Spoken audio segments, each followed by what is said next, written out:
Well, for more on Trump's visit and the economic cooperation between the two countries, let's cross to William Kelo. He's a professor of international relations and history at Boston University. Thanks for being with us. My pleasure.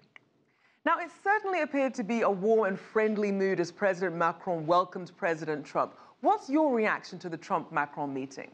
Well, it was quite surprising because they had a very unsatisfactory meeting for the first time last month in Brussels, when they engaged in sort of an arm wrestling contest.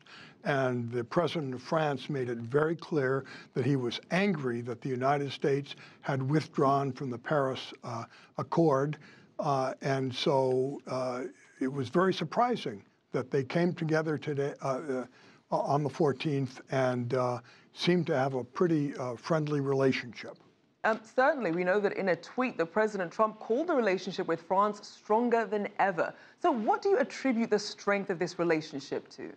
Well, France, of course, has been earlier mentioned, is the United States' oldest ally, and the French obviously are very sensitive to the fact that 100 years ago, this summer, the first American troops arrived to help defend France against Germany in World War I. So there's the combination of the oldest alliance and American support for France in the First World War that creates this sort of historic bond between the two countries. Now, against that backdrop, let's now turn to present day. We know that they found common ground on issues including counterterrorism and defense. But how much could this relationship be hampered by their differences, for example, on climate change? Yes, the climate change issue is a big one. And what was interesting in the last meeting that they had on Bastille Day was that President Trump seemed to indicate the possibility of some change, some evolution of American policy there. He was not clear, but he implied that it wasn't a done deal and that there was the possibility of rethinking America's withdrawal from the Paris Accord. And if that turns out to be true, I think that would be seen as a real victory for President Macron, who really has taken the lead in trying to persuade the American president to come back into the Paris Agreement.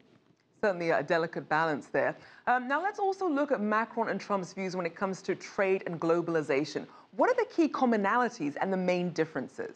Well, one big contrast between the two is that Donald Trump won election last year to the American presidency by making it very clear that he was a protectionist. He wanted to establish barriers to imports, mainly from China, but also from Europe as well. Whereas Macron is very definitely an advocate of free trade and globalization. So that's one big contrast between the two.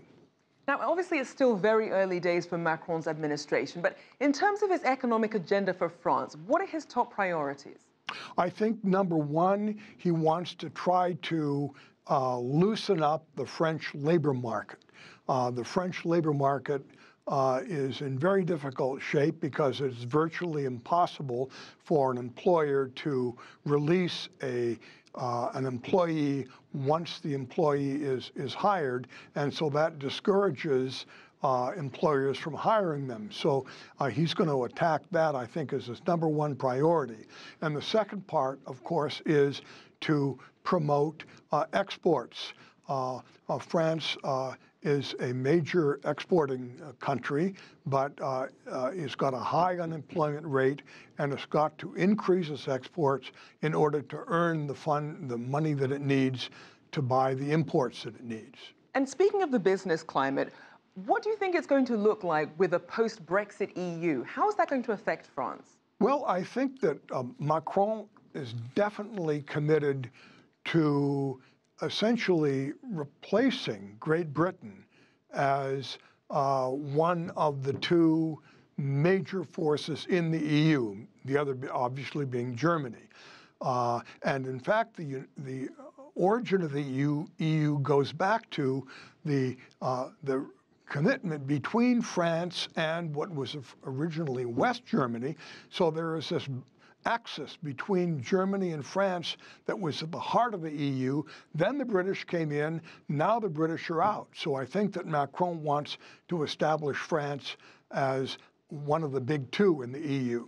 Certainly lots of shifting dynamics. Thank you so much for your insights. William Kelo, Professor of International Relations and History at Boston University.